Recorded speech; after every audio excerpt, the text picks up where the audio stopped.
Hello दोस्तों, नमस्कार, जय हिंद। स्वागत है आप सभी का हमारे यूट्यूब चैनल पर विजुअल आर्ट हिस्ट्री विद निवी, जहां मिलती है आपको कला से संबंधित संपूर्ण जानकारी, चाहे वह भारतीय कला की जानकारी हो या हो पाश्चात्य कला की जानकारी। आज हम भारतीय चित्रकला के अंतर्गत आधुनिक चित्रकार एन.एस. बेंद्रे के विषय में आपके साथ पढ़ने वाले हैं, आपको बताने वाले हैं एन.एस. बेंद्रे जी के विषय में। उनका जन्म कब हुआ, कहाँ हुआ, क्या क्या उनकी विशेषताएं थी, उनके चित्रण की तकनीकी क्या थी, चित्रों की विशेषताएं कौन सी थी, किस चित्र पर कौन सा पुरस्कार मिला। कहने का मतलब परीक्षाओं में उनसे जुड़े जो भी प्रश्न बनते हैं उन सभी की मैं आपको जानकारी देने वाली हूँ और पॉइंट टू पॉइंट टोटल जानकारी देने वाली हूँ। मैं यहाँ पर बता दूं, इनके विषय में पूरी थ्योरिकल वीडियो है, लेकिन हाँ, मैंने कोई ऐसी लंबी चौड़ी कहानी नहीं सुनाई है, हर पॉइंट महत्वपूर्ण है। तो वीडियो के अंत तक बने रहिएगा। और मैंने आपको बोला है कि चैप्टर वाइज आपको क्लासेस दूंगी। तो ये बड़ौदा ग्रुप के चित्रकार हैं नारायण श्रीधर बेंद्रे, इनके विषय में आज हम आपको पढ़ाने वाले हैं। तो चलिए शुरू करते हैं एन.एस. बेंद्रे जी के विषय में।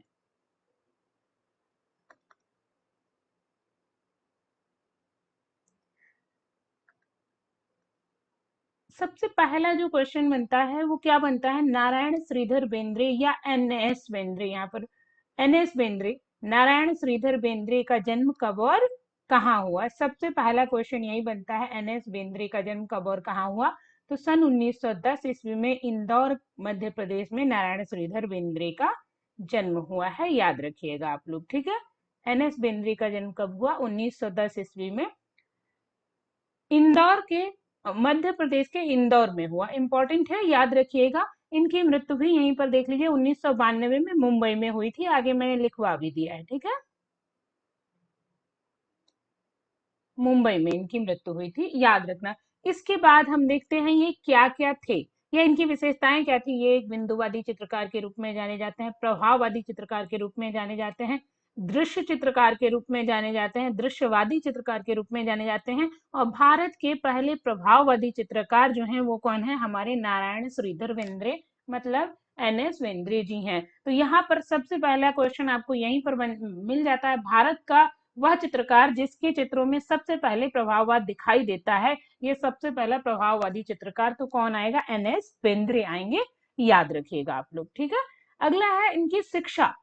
सन 1933 ईस्वी में इंदौर कला के निर्देशन, इंदौर कला में देवलालीकर तथा देवलालीकर के निर्देशन में, ठीक है, इंदौर कला में देवलालीकर, जो कि देवलालीकर जिन्हें दत्तू भैया के नाम से भी जाना जाता था, तो देवलालीकर जी के निर्देशन में और बाद में जे स्कूल ऑफ आर्ट मुंबई में इन्होंने प्रवेश लिया। पहले इन्होंने इंदौर कला विद्यालय में शिक्षा प्राप्त की है, कब, 1933 ईस्वी में। क्वेश्चन आएगा कि भाई इंदौर कला विद्यालय में शिक्षा कब प्राप्त की या किसके निर्देशन में प्राप्त की, तो देवलालीकर जी के निर्देशन में इन्होंने प्राप्त की है, ठीक है। ग्राफिक कला की शिक्षा इन्होंने अरमिल नोल्डे से ली है। अरमिल नोल्डे हैं, ठीक है, कौन, नोल्डे।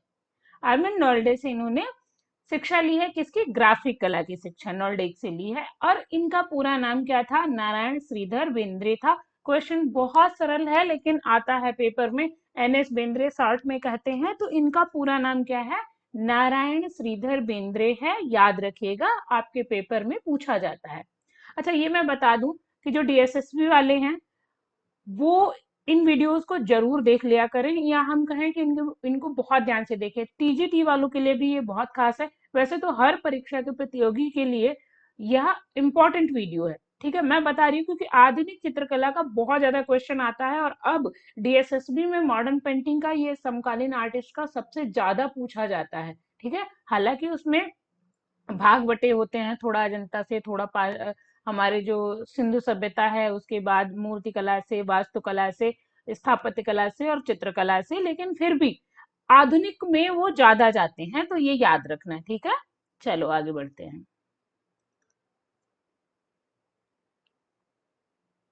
अब हम देखते हैं इन्होंने एक शिक्षक के रूप में कहाँ काम किया, तो महाराजा विश्वविद्यालय बड़ौदा और ललित कला विभाग के अध्यक्ष रहे। और बाद में ललित कला विभाग से इन्होंने त्याग पत्र दे दिया, या बड़ौदा से इन्होंने त्याग पत्र दिया था, बड़ौदा से, ठीक है। तो ये महाराजा विश्वविद्यालय बड़ौदा और बड़ौदा के जो ललित कला विभाग था उसके अध्यक्ष रहे थे। और बाद में इन्होंने यहाँ से त्याग पत्र दिया और कहा, मुंबई में आकर बस गए जहां इनकी मृत्यु हुई, मुंबई में। ठीक है, कहाँ मृत्यु हुई? मुंबई में हुई। और कब हुई? 1992 में हुई। इन्होंने, यहाँ पर एक चीज और ध्यान रखना, बड़ौदा, बड़ौदा बार बार आ रहा है, बड़ौदा ग्रुप की स्थापना की थी। ठीक है, बड़ौदा ग्रुप की स्थापना किसने की थी? नारायण बेंद्रे ने, नारायण श्रीधर बेंद्रे ने की थी। चलो, आप कमेंट में ये बताओ बड़ौदा ग्रुप की स्थापना हुई कब थी? इतना मैं बता देती हूँ, बड़ौदा ग्रुप में सारे बड़ौदा विश्वविद्यालय या महाराजा विश्वविद्यालय ऐसे बड़ौदा के ही चित्रकार थे। ठीक है, तो इसका नाम स्पेशली बड़ौदा ग्रुप पड़ गया था। कमेंट में बताया आपने। 1956 ईस्वी में बड़ौदा ग्रुप की स्थापना हुई थी, याद रखिएगा, इंपॉर्टेंट है। ठीक है, फिर इनकी कला की बात करते हैं। कला यात्रा। बेंद्रे के प्रारंभिक चित्र वाश या ग्वाच रंगों में बने हैं। शुरुआती चित्र जब इन्होंने बनाए तो वाश शैली में बनाए। जब वाश शैली में काम कर रहे थे उस समय ये बनारस, हरिद्वार, कश्मीर, यहाँ के दृश्य चित्र इन्होंने बनाए। बनारस गए, बनारस के में हर की पौड़ी, हरिद्वार के, कश्मीर के दृश्य चित्र बनाए हैं। दृश्य चित्र ज्यादातर हम देखते हैं तो वाश चित्र में या हमारे जल रंगों में ज्यादातर बने होते हैं, तो इन्होंने जल रंगों में भी काम किया है। और जो इनके दृश्य चित्र हैं उनमें प्रभाववाद और अभिव्यंजनावाद का हमें पुट दिखाई देता है। तो कहीं ना कहीं ये प्रभाववाद और अभिव्यंजनावाद से प्रेरित थे या प्रभावित थे इनके जो दृश्य चित्र है। अब यहाँ क्वेश्चन कैसे बनेगा?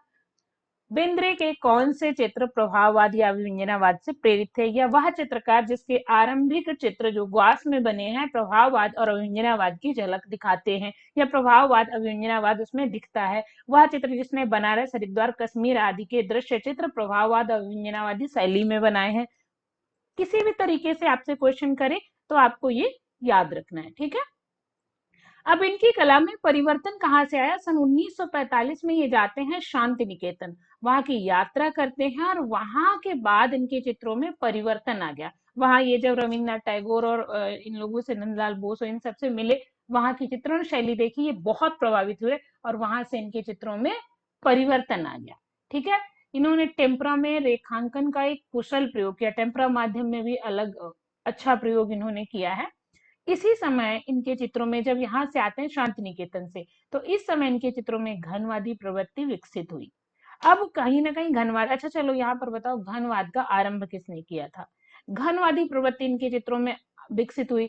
प्रभाववाद, घन अभिव्यंजनावाद, घनवाद, इनकी चित्रों में क्या क्या दिखाई देता है या कौन कौन सी तकनीकियां या कौन कौन से वादों का प्रभाव है, तो आप इनका भी याद रखना है। ठीक है, प्रभाववाद इटली का है, व्यंजनावाद जर्मनी का है और हमारा घनवाद इधर इटली का, तो ये आपको याद रखने हैं। ठीक है, सन 1950 तक मानवीय आकारों व स्टिल लाइफ में इनकी यह घनवादी प्रवृत्ति परिवर्तित हो गई। जो 1945 में घनवाद प्रचलित हुआ, अब आपको याद आएगा कि हमारे गगनेंद्र नाथ ने टेम्पल क्यूबिज्म बनाया था। क्या बनाया था? टेम्पल क्यूबिकल या टेम्पल क्यूबिज्म। ठीक है, एक मिनट। टेम्पल क्यूबिज्म, तो उनका जो कहीं ना कहीं वो प्रभाव, वो चीज, वो काम, उनके जो घनवादी प्रवृत्तियां थी उनको इन्होंने देखा जब ये गए, है ना। तो अब इनके चित्रों में जो ये तकनीक विकसित हुई थी और यही प्रवृत्ति 1950 तक आते आते मानवीय आकारों व स्टिल लाइफ में परिवर्तित हो गई। मुंबई के जो लोकल लोग थे वो इनके मॉडल बनते थे। मॉडल कहते हैं जिनको बैठाकर काम किया जाता है, जिनको बैठाकर चित्रकार चित्र बनाता है ना। तो टेम्पल क्यूबिकल जैसे चित्र जब इन्होंने उधर 1945 से शुरू किया, 5 साल में इनकी वह तकनीकी, घनवादी तकनीकी जो थी कहाँ बदल गई? मानवीय आकारों स्टिल लाइफ में परिवर्तित हो गई। क्वेश्चन कैसे बनेगा कि हमारे एनएस बेंद्रे के चित्रों में घनवादी प्रवृत्ति कब मानवीय आकारों स्टिल लाइफ में परिवर्तित हो गई? ठीक है, ऐसे बन सकता है तो याद रखना। चलो आगे बढ़ते हैं। अगला है सन 1960 के बाद एनएस बेंद्रे ने अमूर्त अभिव्यंजनावादी प्रयोग किया। भाई 50 में पहले आए, 45 में शांति निकेतन, फिर घनवाद का प्रयोग करने लगे। 5 साल बाद 50 में उन्होंने फिर वही जो है मानवाकृत रूप ले लिए, जिसमें मानवीय भावनाओं को स्थान दिया और मानवीय आकृतियों को स्थान दिया। फिर 60 में अभिव्यंजनावाद की ओर मुड़ गए।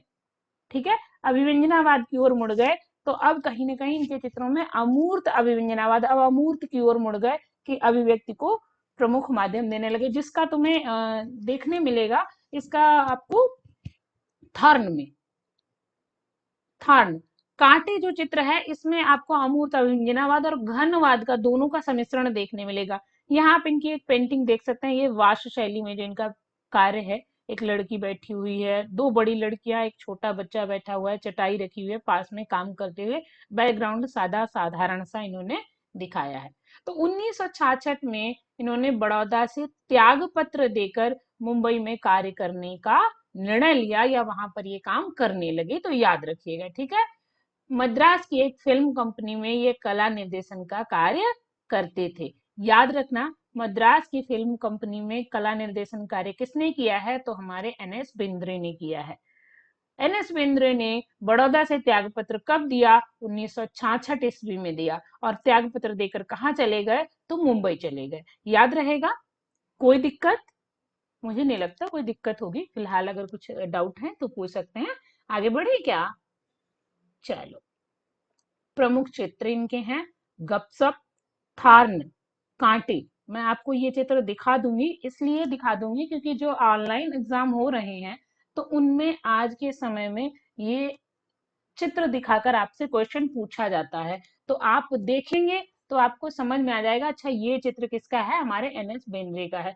इसी चित्र के कारण इन्हें पद्मश्री और राष्ट्रीय पुरस्कार मिला। 1955 में यह चित्र बना और तैल माध्यम में बना है। किसमें है? ऑयल में है, ठीक है। थार्न चित्र तैल माध्यम में है। राष्ट्रीय आधुनिक कला संग्रहालय नई दिल्ली में रखा हुआ है। NGMA। नगमा रूठ गई, तो नगमा में इनका थार्न कांटे रखा हुआ है। पद्मश्री, जिस पर इन्हें पद्मश्री पुरस्कार मिला है और राष्ट्रीय पुरस्कार मिला है। इसका निर्माण कब हुआ? 1955 ईस्वी में। याद रखिएगा, देखो क्योंकि इनको 1955 में नहीं मिला, आगे आपको बताएंगे। नगमा का फुल फॉर्म जानते हैं? राष्ट्रीय आधुनिक कला संग्रहालय नई Delhi, national gallery of modern art, ठीक है। इनका चित्र है सनफ्लावर। भाई ये जो यहाँ पर जितने चित्र हैं ये आपको याद रखने हैं। हालांकि इतने ही नहीं है, अभी आगे पूरा जखीरा है चित्रों का, पर घबराइएगा नहीं।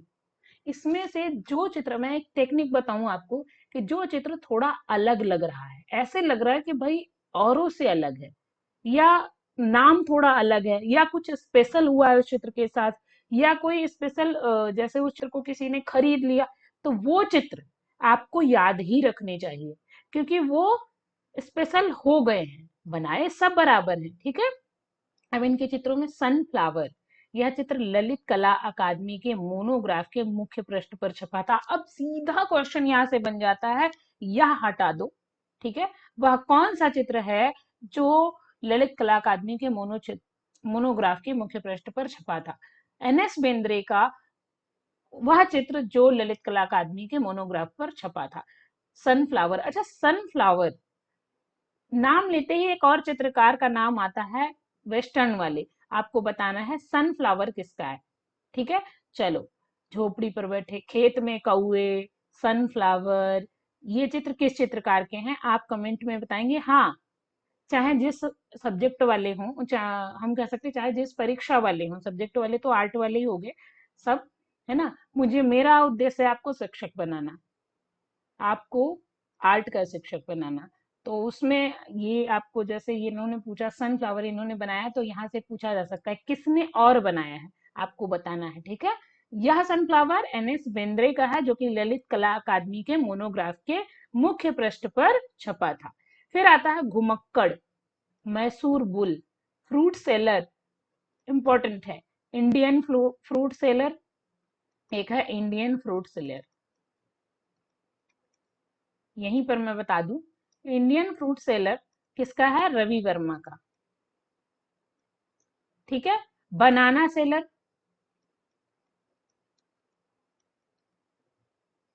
बनाना सेलर किसका है? चलो आप बताओ, इंडियन फ्रूट सेलर और बनाना सेलर किसका चित्र है? तो ये बनाना सेलर याद रखना अमृता शेरगिल का है। किसका है? अमृता शेरगिल का। मैंने बता दिया आप लोगों के साथ, मैं खुद ही थोड़ी बेईमानी करवा देती हूँ। लेकिन फ्रूट सेलर का नाम आते, एक एनएस बेंद्रे का, इंडियन फ्रूट सेलर अगर इंडियन लग गया है तो रवि वर्मा का, और बनाना सेलर लग गया है तो अमृता शेरगिल का है। याद रखिएगा, तीनों चित्र एक साथ याद रखेंगे तो आपको कोई कंफ्यूजन नहीं होगा।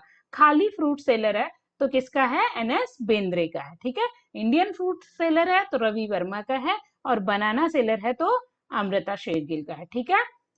गली का आकर्षण, इस चित्र पर इन्हें राज्यपाल पुरस्कार मिला था। क्वेश्चन आ सकता है कि एनएस बेंद्रे के किस चित्र पर राज्यपाल पुरस्कार मिला, या वह चित्र जिस पर एनएस बेंद्रे को राज्यपाल पुरस्कार प्राप्त हुआ। तो ये चित्र मैंने कहा था ना, ये इंपॉर्टेंट है, याद रखिएगा। ठीक है, इसलिए मैंने इन्हें सबसे पहले रखा है। इसके बाद आगे बढ़ते हैं। इनके अन्य चित्रों में डांसिंग गर्ल या क्रिस्टी की नीलामी में बिका। अभी हमने आपको क्रिस्टी की नीलामी का बताया था। पिकासो की वुमेन विद वॉच बिकी है। अमृता शेरगिल की द स्टोरी टेलर बिकी है ना। कुछ बनाना सेलर और स्टोरी टेलर सेम सेम नहीं लगती है, लेकिन उनकी बिकी है। अभी हाल ही में ये पेंटिंग्स बिकी हैं, तो मैंने आपको बता दिया था। आप जो हमारी करंट अफेयर वाली वीडियो थी, अगर आपने नहीं देखी है तो देख लीजिएगा। करंट अफेयर्स में मैंने किस पेंटिंग की कितनी में नीलामी हुई, किस नीलामी में बिकी है, कौन सी डेट थी, और कितने रुपए में बिकी है। पेंटिंग के अलावा भी जो हमारे कुछ स्थल विश्व धरोहर सूची में शामिल हुए, उनके विषय में भी बताया, तो आप उस वीडियो को देख सकते हैं, हमारे चैनल पर उपलब्ध है। अब हम चित्रों की बात करें। डांसिंग गर्ल क्रिस्टी की नीलामी में बिकी, भाई इंपॉर्टेंट हो जाती है ना, क्योंकि ये भाई बिक गई है और महंगी बिकी है। नीलवर्णी बालाएं, श्रृंगार, girl with red umbrella. Girl with red umbrella, याद रखना। दार्जिलिंग चाय के बागान में, अब दार्जिलिंग में ये घूमने खूब गए हैं या इन्होंने भ्रमण बहुत किया, तो इन्हें भी बनाया। प्यास, जेठ की दोपहरी, लड़ लकड़ी काटने वाली लड़की काटने वाली कैसे हो सकती है। हार्स तैल में है। बुद्ध पूजा, स्टेशन पर दो यात्री, portrait of the house tempera माध्यम में बना। अब इसका माध्यम अलग, बाकी ये सब आपको ऑयल में और तैल में ही मिलेंगे ज्यादातर। ठीक है, हॉर्स का एक बार माध्यम पूछा गया है तो तैल में है। बुद्ध पूजा, स्टेशन पर दो यात्री, portrait of the house tempera में, प्रार्थना सभा में महात्मा गांधी, गिरगिट और तोता। इसका नाम याद रखना, तोता और चमोलियन। तोता और चमेलियन या चमोलियन।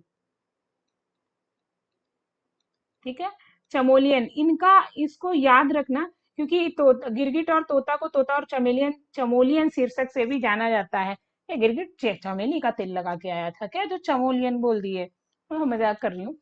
उमर खयाम की रुबाइयां, अच्छा इसके अलावा भी उमर खयाम की रुबाइयां किसी ने चित्रित की हैं, आपको बताना है। बंगाल शैली का एक चित्रकार था जिसने उमर खयाम की रुबाइयों पर काम किया है। आपको कमेंट में बताना है, नहीं बताएंगे तो मैं अगली वीडियो में आपको बताऊंगी, इसमें नहीं, ये आपके लिए ही छोड़ती हूँ। ठीक है। अगला, युवती, mother and child, river of Kerala. ये इंपॉर्टेंट है, केरला से इन्होंने चित्रित किया। सहेलियां, कुएं से पानी खींचती युवतियां, द बास्केट। बर्तन बाजार, इंदौर में 1993 में इन्होंने चित्रित किया, इंपॉर्टेंट है, याद रखना। ठीक है, कब? 1993 में इनका चित्र कैसे आएगा, सोचने की बात है। 92 में तो इनकी मृत्यु हो गई है। ठीक है, तो ये इन्होंने 1939 में चित्रित किया है। डेट आगे पीछे हो गई है। ठीक है, 1939 में इन्होंने चित्रित किया, माफ करना। बर्तन बाजार, ठीक है। द आफ्टर द रेस इनका चित्र है। सौराष्ट्र के बरवाड़, इंपॉर्टेंट चित्र है, याद रखना। सौराष्ट्र के बरवाड़, सौराष्ट्र एक अलग भी है चित्र, किसी और का भी बना है। इनका सौराष्ट्र के बरवाड़ चित्र है, इंपॉर्टेंट है, ये याद रखना। बाकी मैंने आपको बता दिया, एक नजर डाल लेना। ऐसे एक लड़की, एक औरत लकड़ी काटने जाती है, जो जेठ की दोपहरी में प्यासी है, गई दार्जिलिंग के चाय बागान में, वहां एक लड़की छाता लेके मिल गई। अब इसको आप बनाओ कि एक औरत लकड़ी काटने चली। ठीक है, एक औरत जैसे है लकड़ी काटने वाली, जल भरने वाली, एक औरत लकड़ी काटने चली जेठ की दोपहरी में। जेठ की दोपहर में उसे बहुत जोर प्यास लगी थी, चलते चलते पहुंची दार्जिलिंग के चाय के बागानों में। चाय के बागानों में उसे एक और लड़की मिली, लाल अम्ब्रेला लेकर। रेड अम्ब्रेला लेकर मिली, जो कि बड़े अच्छे घर से थी, उसने श्रृंगार कर रखा था। उसने श्रृंगार कर रखा था और उसका वर्ण कैसा था? नीला था, नीलवर्णी बालाएं थी। तो अब आपको कहानी याद हो गई एक तरीके से कि एक युवती चली लकड़ी काटने। ठीक है, एक युवती लकड़ी काटने चली, जो कि जेठ की दोपहरी से व्याकुल होकर, प्यास से परेशान होकर दार्जिलिंग के बागान में पहुंची, जहां उसे एक नीले वर्ण वाली बाला पूरा मेकअप करके अमरेला के साथ मिली। तो इन दोनों ने पिया पानी और लगी नाचने। इनको नाचते नाचते देख कृष्टि के लोगों ने इनको इनके चित्रों को खरीद लिया। याद हो जाएगा, मैंने ऐसे आपको कहानी बता दी, कुछ ऐसे बना सकते हो। यहाँ कुएं से पानी खींचती युवतियां हैं, आप एक कहानी बना लो ना, कि एन एस बेंद्रे ने कहानी लिखी एक तरीके से। कहानी क्या है कि एक लड़की जेठ की दोपहरी में लकड़ियां काटने गई, जिसे बहुत जोर की प्यास लगी थी। वह पहुंची दार्जिलिंग के चाय के बागानों में। वहां एक लड़की उसे लाल अम्ब्रेले के साथ, लाल छाते के साथ मिली, जिसने बड़ा मेकअप कर रखा था और नीले रंग की थी। इसे देखकर ये खुशी से दोनों नाचने लगी, और नाचते यहाँ देखा दो सहेलियां कुएं पर पानी भर रही थी। ठीक है, इन्होंने कुएं पर इनसे पानी मांगा, और पानी भर किससे रही थी? बास्केट से, टोकरी से। बाल्टी नहीं थी उनके पास, हम कह सकते हैं, अगर ऑप्शन में आए, या हम याद कर रहे हैं इसलिए। ठीक है, तो ऐसे कहानी बना के भी आप याद कर सकते हो, कुछ चित्र तो आपको ऐसे याद हो जाएंगे, है ना। चलो आगे बढ़ते हैं। मैं जिस चित्र की बात कर रही थी, ये चित्र है इनका थॉर्न, कांटे। अब ये इसमें आपको क्यूबिज्म दिखाई देगा, घनवाद है। चित्र ध्यान से देख लीजिए, थॉर्न अर्थात कांटे, जिसे एन एस बेंद्रे ने बनाया है, जिस पर इन्हें पुरस्कार, राष्ट्रीय पुरस्कार मिला है। थॉर्न पर, किस पर? थॉर्न पर इन्हें राष्ट्रीय पुरस्कार मिला है, एन एस बेंद्रे जी को। और इन्होंने बनाया है। इसके बैकग्राउंड में नीले तथा पीले रंग से कुछ कोण बनाए गए हैं, याद रखिएगा, है ना। अ, और ललित कला अकादमी का पुरस्कार भी इस पर इन्हें प्राप्त हुआ है, थॉर्न चित्र पर। यहाँ इन्होंने नीले तथा पीले बैकग्राउंड का प्रयोग किया है। एक स्त्री को दिखाया है जिसके पैर में कांटा लगा है। कहीं ना कहीं आपको रवि वर्मा के शकुंतला की नहीं याद आती है इनके इस चित्र को देखकर? पैर से कांटा निकालती हुई, पीछे मुड़कर पैर से कांटा निकालती हुई शकुंतला। आप इसको जब देखेंगे, यहाँ इसका पैर है, घनवादी शैली में बना हुआ है, चेहरा नीला है, और यहाँ पर एक डाल उसे पकड़े दिखाया गया है, पत्तियां बनाई गई हैं, जिन्हें थोड़ा नेचुरल बनाया गया है। और पूरे बैकग्राउंड को भूरे, पीले तथा हल्के से नीले, गहरे नीले के साथ प्रयोग किया गया है। एक स्त्री पीछे मुड़कर कांटा निकाल रही है अपने पैर में। ठीक है, यहाँ पर आप इसका पूरा आकार देख सकते हो, एक हाथ इधर है। तो ये चित्र कौन सा है? थॉर्न है, याद रखना। ठीक है, थॉर्न चित्र है, एन एस बेंद्रे के द्वारा बनाया गया है। किसके द्वारा बनाया गया है? बेंद्रे के द्वारा। ठीक है, एन एस बेंद्रे के द्वारा बनाया गया है।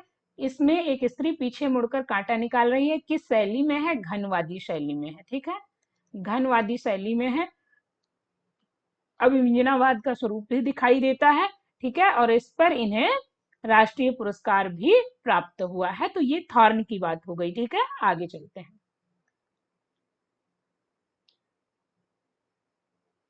यहाँ कुछ ग्रामीण दृश्यों की बात की जाए, फूल लिए हुए सहेलियां, ये चित्र इनका वाश शैली में बना हुआ है, सहेलियां चित्र है, जिसमें तीन स्त्रियां बैठी हुई हैं। ये तीन बहनें या तीन स्त्रियां नहीं हैं, आप याद रखना, ये सहेलियां चित्र है, जिसमें फूल रखे हुए हैं इनकी टोकरियों में। लड़कियों को टोकरी वाली, बास्केट वाली लड़कियों के तरीके से आप देख सकते हैं। तो ये हैं सहेलियां। ठीक है, यहाँ आपको ये उखल में वो कूटती हुई, कुछ घरेलू काम करती हुई स्त्रियां दिखाई देंगी। यहाँ इनका रेखांकन सशक्त हो जाता है ना। तो कहीं सशक्त और कहीं नर्म रेखांकन है, लेकिन बहुत ही अच्छे तरीके से प्रयोग किया गया है, आप इसे देख सकते हैं। आगे बढ़ते हैं।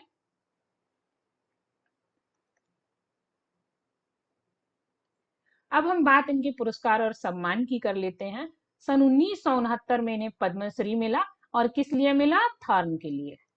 ठीक है, थान के लिए मिला था, 1955 में इसे इन्होंने बनाया था, याद रखोगे, है ना। चलो, अवन गवन पुरस्कार इन्हें 1984 ईस्वी में मिला। तो वहीं 1986 में मध्य प्रदेश सरकार द्वारा इन्हें कालिदास सम्मान से सम्मानित किया गया। अब आपके लिए एक क्वेश्चन है यहाँ पर, अवन गवन पुरस्कार किस संस्था द्वारा दिया जाता है? अगर आपको नहीं पता है, मैं अगली वीडियो में बताऊंगी, जो क्वेश्चन इस बार पूछ रही हूँ।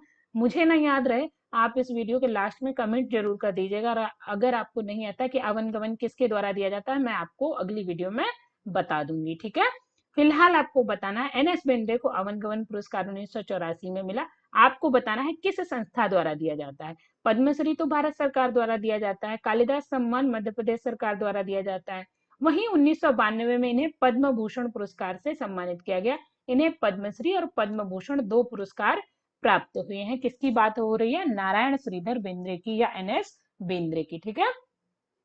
1946 ईस्वी में आर्ट सोसाइटी ऑफ इंडिया की पटेल ट्रॉफी भी इन्हें प्राप्त हुई। तो 1941 में इनको इनकी उत्कृष्ट कृति के लिए बॉम्बे आर्ट सोसाइटी का स्वर्ण पदक दिया गया, ये भी आपको याद रखना है। 1940 ईस्वी में इनकी एकल आकृति इलेक्ट्रेटेड वीकली ऑफ इंडिया के मुख्य पृष्ठ पर कई बार छपती रही, जिसकी वजह से इन्हें कई पुरस्कार मिले। तो क्वेश्चन आ सकता है कि किस चित्रकार की कृतियां बार बार इलेक्ट्रेटेड वीकली ऑफ इंडिया के मुख्य पृष्ठ पर छपती रही हैं? तो कौन होगा? एन एस बेंद्रे हो जाएंगे। अब हम इनसे जुड़े हुए कुछ स्मरणीय तथ्य देख लेते हैं, जो याद ही रखने हैं या आपको वन लाइनर के रूप में मिल जाएंगे, ठीक है। बेंद्रे की कला पर मुख्यतः मुगल राजपूत शैली का प्रभाव है, साथ ही बंगाली, बसोहली, चीनी, जापानी शैलियों का भी प्रभाव पाया जाता है। मुगल, जो हमारी मुगल शैली में अलग ही है। राजपूत शैली में 4 केंद्र हैं, चारों में अलग अलग केंद्र बटे हुए हैं, 4 भाग हैं, है ना। मेवाड़, मारवाड़, हड़ौती और ढूंढाड़, और उनके चारों के अलग अलग केंद्र हैं। तो उन राजपूत शैलियों का भी प्रभाव इनके ऊपर है। बसोहली किसमें आता है? पहाड़ी शैली के अंतर्गत आता है, इसका भी प्रभाव है। बंगाली शैली का भी प्रभाव है, साथ ही चीनी, जापानी शैलियों का भी प्रभाव इनके ऊपर पाया जाता है। N S Bendre. अब क्वेश्चन कैसे बनेगा कि वह चित्रकार कौन है जिसकी चित्रकला में बसोहली, चीनी, जापानी शैलियों के साथ मुगल और राजपूत शैली का भी प्रभाव पाया जाता है, या मुख्यतः राजपूत और मुगल शैली के साथ बंगाली, बसोहली, चीनी, जापानी शैलियों के प्रभाव से कार्य करने वाला चित्रकार कौन है? तो आपके पास एक आंसर है एन एस बेंद्रे, ठीक है। जैसे भी पूछ ले आपको याद ही रखना है, और इनने अपना काम दिखा दिया, ठीक है। तो चलो आगे बढ़ते हैं। बेंद्रे की चित्रकारी के साथ बेंद्रे ने चित्रकारी के साथ चित्रकला में निर्देशन भी किया है, जो कि मैंने बताया था। मद्रास की एक फिल्म कंपनी में कला निर्देशक का कार्य इन्होंने किया है, ठीक है। तो वह चित्रकार जो चित्रकारी के साथ साथ कला निर्देशक के रूप में भी जाना जाता है, जिसने कला निर्देशक की भूमिका भी निभाई है, तो कौन हो जाएगा? एन एस बेंद्रे हो जाएंगे। बेंद्रे ने बड़ौदा कला विद्यालय में ग्राफिक कला का प्रारंभ किया था। ये ग्राफिक कलाकार के रूप में भी जाने जाते हैं, इन्हें हम निकाल नहीं सकते ग्राफिक कला से। तो अब क्वेश्चन क्या आएगा? वह चित्रकार जिसने बड़ौदा कला विद्यालय में ग्राफिक कला का आरंभ किया था, तो कौन हो जाएगा? एन एस बेंद्रे हो जाएंगे।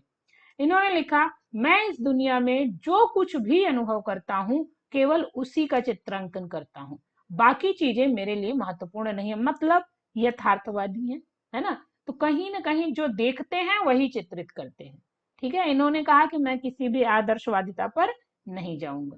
इनकी रेखाएं सजीव तथा घुमावदार लालित्य से युक्त होती थी। रेखाएं सजीव, घुमावदार और लालित्य से युक्त होती थी, ये मैंने आपको दिखाया ही है अभी पीछे के चित्र में। आप यहाँ देखेंगे तो रेखाओं की बात जब करें तो इस चित्र में देखो घुमावदार रेखाएं हैं, लालित्य लिए हुए हैं। कोमलता, जो चित्रों में एक होता है कि किसी का चित्र बनता है कठोरता आ जाती है, लेकिन इनके चित्रों में कठोरता नहीं है, बड़े सॉफ्ट या बहुत अच्छे तरीके से इन्होंने बनाया। लालित्य है, चेहरे देखिए सांवले बनाते हुए भी कितना सुंदर चेहरा इन्होंने बनाया है। चाहे फिर इसकी बात हो, कोमल रेखाएं हैं, घुमावदार रेखाएं हैं और लालित्यपूर्ण रेखाएं हैं, ठीक है। चलो आगे बढ़ जाते हैं हम, ठीक है। चलो, बेंद्रे ने बड़ी संवेदनशीलता के साथ अपनी कृतियों में ब्रिटिश अकादमिक परंपराओं, देशज लघु चित्रों की मुखरता, बंगाल शैली की स्वच्छंदता और सेजा व गोगा के आधुनिक उत्तरवादी वादी प्रभावों को ग्रहण किया है। देखो जब हम देखें तो इन्होंने पाल सेजा और गोगा के भी उत्तरवादी प्रभावों को ग्रहण किया, तो इस तरीके से ये इनसे प्रभावित थे, ठीक है। किससे प्रभावित थे? पाल सेजा और गोगा से, ठीक है। कश्मीर सरकार ने विजिटर्स ब्यूरो में कश्मीर सरकार के विजिटर्स ब्यूरो में कलाकार पत्रकार के रूप में भी लगभग 3 वर्ष तक सन 1936 से 39 तक इन्होंने काम किया। अब क्वेश्चन आ सकता है वह चित्रकार कौन है जिसने कश्मीर सरकार के विजिटर्स ब्यूरो में काम किया है या कलाकार पत्रकार के रूप में काम किया है या कितने साल काम किया है, तो यहाँ आपको याद रखना है। इसके बाद हम इनके शिष्यों को देख लेते हैं, एनएस बेंद्रे के प्रमुख शिष्य। अब आपको एक आसानी है, इन सबके गुरु पूछे जाए तो एनएस बेंद्रे लगा दो, कई के इनके शिष्यों के नाम तो हमें याद है, चाहे शिष्य पूछ लो चाहे गुरु, है ना। तो बालकृष्ण पटेल, गुलाम मोहम्मद शेख जिनका शॉर्ट में नाम है जीएम शेख, जयंत पारिक, रतन परिमु, त्रिलोक कौल, जीआर संतोष एक तांत्रिक कलाकार हैं, ज्योति भट्ट एक ये छापा कलाकार में यानी सेरेमिक में इन्होंने काम किया है, नैना दयाल छापा कलाकार हैं, शांति दवे, इन सभी को आपको याद रखना है। ठीक है, ये एनएस बेंद्रे के शिष्य हैं।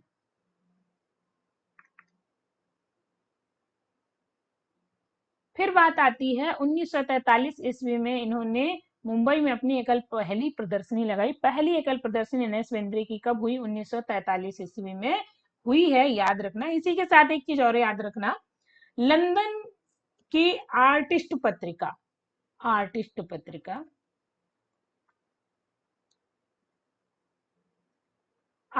पत्रिका ने इनके जीवन से प्रभावित होकर लेख प्रकाशित किए थे। तो क्वेश्चन आ सकता है कि लंदन की किस पत्रिका ने इनसे प्रभावित होकर लेख प्रकाशित किए, किससे एनएस बेंद्रे से प्रभावित होकर लेख प्रकाशित किए? तो आर्टिस्ट पत्रिका ने। या लंदन की आर्टिस्ट पत्रिका ने किस चित्रकार के जीवन से प्रभावित होकर लेख प्रकाशित किए? तो एनएस बेंद्रे के जीवन से, है ना। और या ऐसे पूछा जा सकता है वह कौन सा सबसे पहले यही चित्रकार थे जिनके विषय में आर्टिस्ट पत्रिका ने लेख प्रकाशित किया था? तो याद रखना, ठीक है। चलो, इन्हें सर्वोच्च भूदृश्य चित्रकार, संगीतकार और रंगों का उस्ताद के रूप में जाना जाता है। एक चीज और यहाँ पर मैं बता दूं, बड़ौदा में ये जो है हमारे एनएस बेंद्रे दादा के नाम से भी जाने जाते थे, इन्हें दादा कहते थे। बड़ौदा में लोग सम्मान से प्यार से दादा कहते थे, है ना। तो ये भी आपको याद रखना है, एनएस बेंद्रे। और ये बिंदुवादी कलाकार के रूप में भी जाने जाते हैं, किसके? बिंदुवादी के। बिंदुवादी कौन था? जॉर्ज सोरा। सोरा को याद रखना, क्यों? क्योंकि बिंदुवादी की बात आई तो अगर इन्होंने बिंदुवादी काम किया है तो ये सोरा से प्रभावित होंगे ही होंगे, ठीक है। जॉर्ज सोरा बिंदुवादी चित्रकार था। बिंदुवाद में क्या होता था, पूरी पेंटिंग को छोटे छोटे डॉट्स, कलर्स के dot dot dot dot dot से कंप्लीट किया जाता था। तो ये बिंदुवादी चित्रकार के रूप में जाने जाते हैं। इन्हें भूदृश्य चित्रकार भी कहा जाता है, सबसे अच्छा भूदृश्य चित्रकार कहा जाता है। रंगों का उस्ताद मतलब मास्टर ऑफ कलर्स कहा जाता है। चलो, आप यहाँ पर एक क्वेश्चन बताओ, रंगों का जादूगर किसे कहा जाता है? क्वेश्चन है आप लोगों के लिए, रंगों का जादूगर किसे कहते हैं? दूसरा, रंगों का सम्राट किसे कहते हैं? ठीक है, रंगों का जादूगर निकोलस रोरिक को कहते हैं, रंगों का सम्राट अब्दुल रहमान चुगताई को कहते हैं। याद रखिएगा, ये कभी आप लोग भूलिएगा नहीं क्योंकि बहुत महत्वपूर्ण है, ठीक है। तो ये थी आज की वीडियो। आशा करती हूँ आज की वीडियो आपको पसंद आई होगी। आज की वीडियो अगर आपको पसंद आई है तो भाई लाइक कर दीजिए, नए हैं तो कर लीजिए सब्सक्राइब। ऐसे ही आपको चैप्टर वाइज हर चित्रकार की, मूर्तिकार की और पाश्चात्य कला की वीडियो मैं उपलब्ध कराती रहूंगी। और हाँ, पाश्चात्य कला की वीडियो मैं आपको संडे के संडे दूंगी क्योंकि उसको बनाने में मुझे बहुत टाइम लगता है, उसको यूं ही सर्च करने में, उसकी चीजें ढूंढने में बहुत टाइम लग जाता है। और मैं, आप लोगों को पता है कि मैं व्यस्त रहती हूँ क्योंकि मैं भी एक शिक्षिका हूँ और एक गवर्नमेंट टीचर हूँ। तो इसलिए गवर्नमेंट हो या प्राइवेट, टीचर होता है और उसको काम रहता है, तो बहुत सारे काम रहते हैं। इसलिए मैं सैटरडे को ही आपको वो वीडियो दे पाऊंगी, सैटरडे बना के संडे आपको दे पाऊंगी पाश्चात्य कला की। फिलहाल मैं आपको इंडियन आर्ट पूरी करा के और मूर्ति कला को भी पूरा कराने का प्रयास करूंगी। तो अगर वीडियो अच्छी लगी है तो एक बार फिर से मैं कहती हूँ लाइक कर दीजिएगा, चैनल को कर लीजिए सब्सक्राइब। मिलते हैं एक नई वीडियो में, तब तक के लिए इतना ही। Thank you. Thanks for watching.